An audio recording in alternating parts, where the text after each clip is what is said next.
कन्हैया थक जाएगा, इसलिए नीचे से अपना अपना मोबाइल लेके खड़े हो गए। नीचे से अपने लकड़ी लगाकर खड़े हो गए।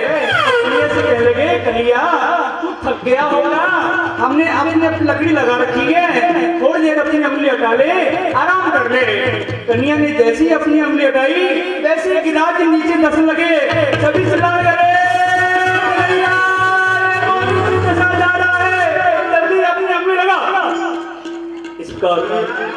श्री कृष्ण ने 7 दिन तक गिरिराज जी को अपनी उंगली पर धारण करके सभी की रक्षा की। अब इंद्र को श्री कृष्ण के वास्तविक रूप का ज्ञान हो गया, उसका अभिमान चूर चूर हो गया। श्री कृष्ण से क्षमा याचना करने लगा, प्रभु मुझे क्षमा करें। इंद्र ने सुरभि के दूध से प्रभु का अभिषेक किया, वो दूध जहां इकट्ठा हुआ और सुरभि कुंड कहलाया। कुछ ब्रजवासियों को शंका हो गई थी, कहां तो 7 वर्ष का कन्हैया, कहां 7 कोस लंबा चौड़ा है गोवर्धन पर्वत, ये कन्हैया नंद बाबा का है या नंद बाबा किसी का उठा लाए। सारे गांव वाले आकर के नंद बाबा से पूछते हैं, बाबा ये कन्हैया किसका लड़का है? नंद बाबा बोले, कोई शंका की बात है क्या? अरे मेरा ही लड़का है, ये तो गर्गाचार्य जी ने कहा था इसमें नारायण जैसे गुण हैं, इसलिए इसने गोवर्धन को अपनी उंगली में उठाया। ये बात धीरे धीरे यशोदा मैया तक पहुंची कि लोग ऐसा कहते हैं कन्हैया किसका लड़का है। यशोदा मैया ने कन्हैया को अपने पास बुलाया, अपनी गोद बिठाया, बड़े प्यार से सिर पर हाथ फेरा और पूछती है, कन्हैया तू किसका है रे? लोग ऐसा कहते हैं बेटा कि नंद बाबा गोरे और यशोदा मैया गोरी, कि तू काला कैसे हुआ? अरे बेटा या तो बाप पर जाए या माँ पर जाए, और दोनों माँ बाप गोरे, ये काला कन्हैया काला कैसे? लोग ऐसे कहते बेटा। कन्हैया कहने लगा, मैया अरे मैया मैं तो तेरा ही हूँ मैया, जब मेरा जन्म हुआ था ना तब तो मैं गोरा ही था। उस दिन मैया तुझे तो आ रही थी नींद और उस दिन थी अंधेरी रात। यशोदा मैया सोचती है मेरा बेटा बात तो सही कह रहा है, मुझे तो उस दिन नींद आ रही थी और उस दिन अंधेरी रात भी थी। भैया तो जन्म लेने के बाद में मैं करवटें बदलने लगा तो अंधेरा मेरे चिपक गया, इसलिए मैं कहला हो गया। बोली यशोदा मैया, कन्हैया की बात मान बैठी, मेरा बेटा सही कह रहा है जी, इसके तो अंधेरा ही चिपक गया, नहीं तो गोरा है मेरा बेटा। मैया को क्या मालूम कि मेरे लड़का हुआ था या लड़की? कोई तो लड़की थी, ये तो मामला रातों रात ट्रांसफर हो गया था। संत एकनाथ जी महाराज कहते हैं कन्हैया काले होने का कारण दूसरा बताते हैं। संत एकनाथ जी कहते हैं मनुष्य के हृदय में काला काम रहता है। जब ये मनुष्य प्रभु का ध्यान करता है, प्रभु का चिंतन करता है, तो प्रभु इस जीव के हृदय में बसे काले काम को खींच लेते हैं। इस जीव के हृदय को उज्जवल करते करते कन्हैया स्वयं काला हो जाता है। कन्हैया के काले होने के बाद कारण गोपियां कुछ दूसरा ही बताती है। गोपियां कहती हैं हम अपनी आंखों में काजल लगाती हैं और कन्हैया हमारी आंखों में रहता है इसलिए काला है। ये कन्हैया काले होने का कारण सब लोग अपने अपने भाव के अनुसार अलग अलग बताते हैं। आइए कन्हैया से पूछ लें कन्हैया तू काला क्यों है? देख कन्हैया में क्या क्या अलग अलग कारण बताता है। जरा इतना बता दे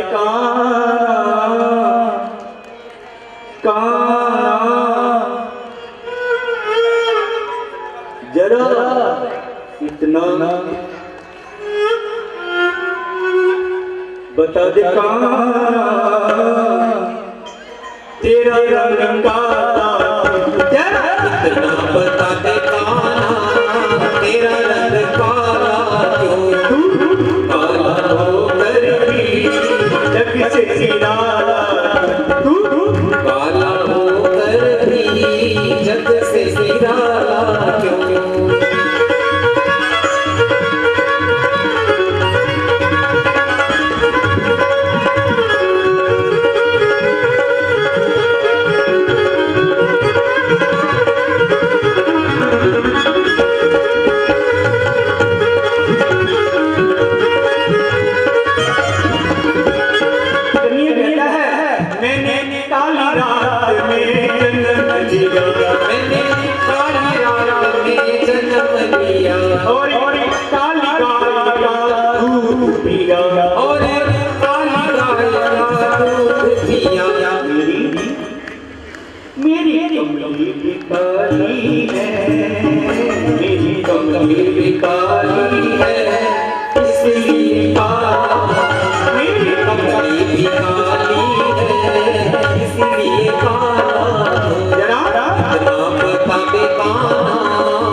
रोज मुझे घर में बुलाती है, सखी रोज मुझे घर में बुलाती है, और माखन बहुत खिलाती है, और माखन बहुत खिलाती है।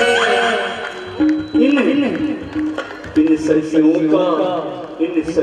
का दिल काला, इन सखियों का दिल काला, इसलिए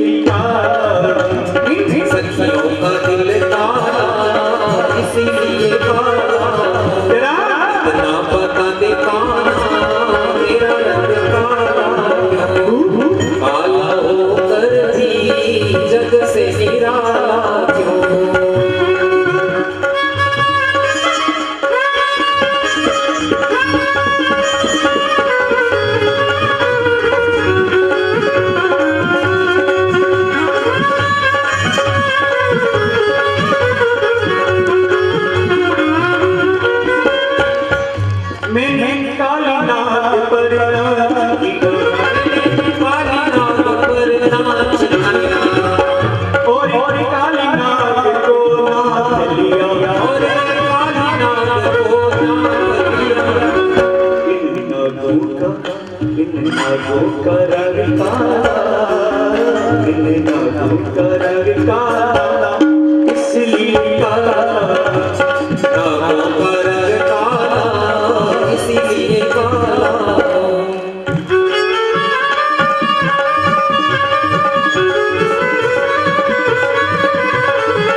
सखी की नैनों में कजरा लगाती है,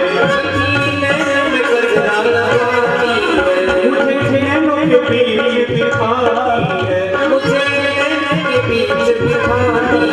लेकिन कजरे का रंग काला, लेकिन कजरे का रंग काला, इसलिए काला, कजरे का रंग काला इसीलिए काला, जरा ना पता दे काला तेरा रंग काला क्यों, काला होकर भी जग से निराला क्यों, तेरा रंग काला क्यों, जग से निराला क्यों, तेरा रंग काला क्यों, तू जग से निराला क्यों, तेरा रंग काला क्यों, तू जग से निराला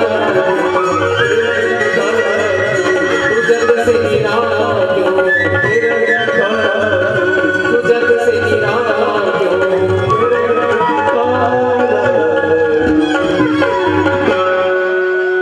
कन्हैया को हमने पूछा काली होने के कारण, भैया 2 मिनट। कन्हैया ने हमें अलग अलग कई कारण बता दिए, लेकिन एक बार श्री राधा रानी ने श्री कृष्ण से काले होने का कारण पूछा, तो श्री कृष्ण ने श्री राधा जी को दूसरा एक कारण बता दिया। राधा जी पूछती हैं, श्याम सुंदर आप काले क्यों हैं? श्री कृष्ण कहने लगे, प्रिया जी वैसे तो मैं गोरा ही था, लेकिन आप भी गोरी और मैं भी गोरा, अपन दोनों गोरे गोरे हो गए, तो आपकी प्रशंसा कौन करता? आपकी शोभा को बढ़ाने के लिए मैं काला हूं।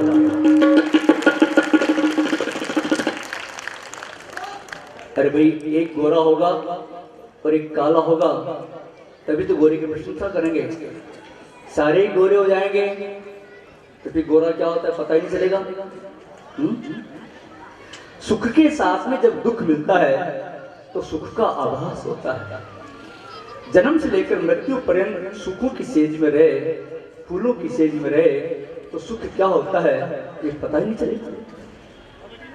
ये गोवर्धन लीला बड़ी रहस्यमय लीला है। श्री कृष्ण ने गोवर्धन को अपनी सबसे छोटी उंगली पर धारण किया। ये सबसे छोटी उंगली सत्व गुण का प्रतीक है। जब ये मनुष्य भक्ति मार्ग में आगे बढ़ता है तो वासनाओं की बरसात बाधा डालने के लिए आ जाती है। जब वासनाओं की बरसात बाधा डालने के लिए आवे तो सत्गुण का आश्रय लेना चाहिए।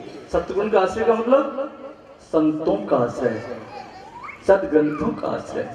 संतों और सदग्रंथों का आश्रय लेने पर उस वासना की बरसात से लड़ने की शक्ति मिलती है और जीव फिर भक्ति मार्ग में आगे बढ़ता चला जाता है।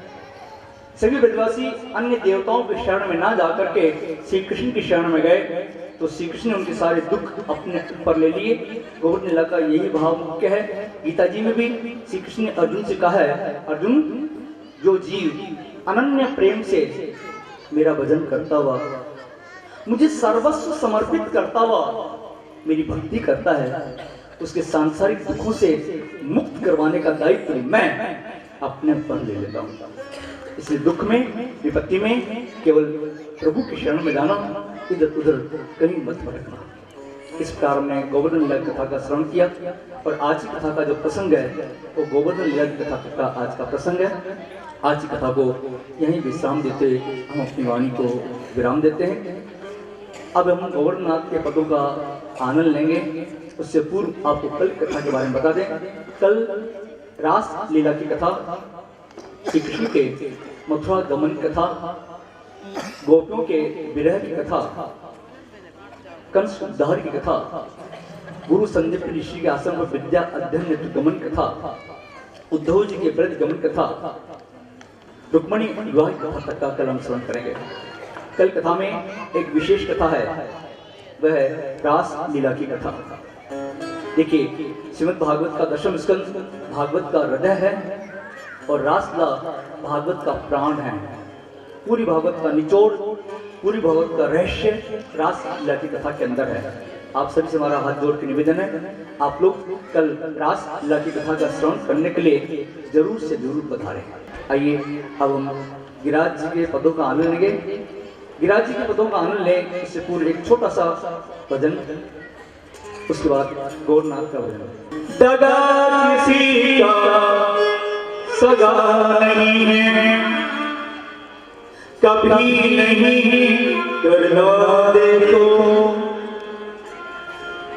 दगा किसी का सगा नहीं है, कभी नहीं करना देखो। जिसने जिसने दगा किया है उसका हरजा कर दे।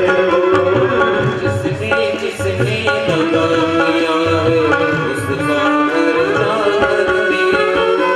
दगा किसी का सगा नहीं है, कभी नहीं करना देखो। जिसने जिसने दगा किया है उसका हरजा कर देखो।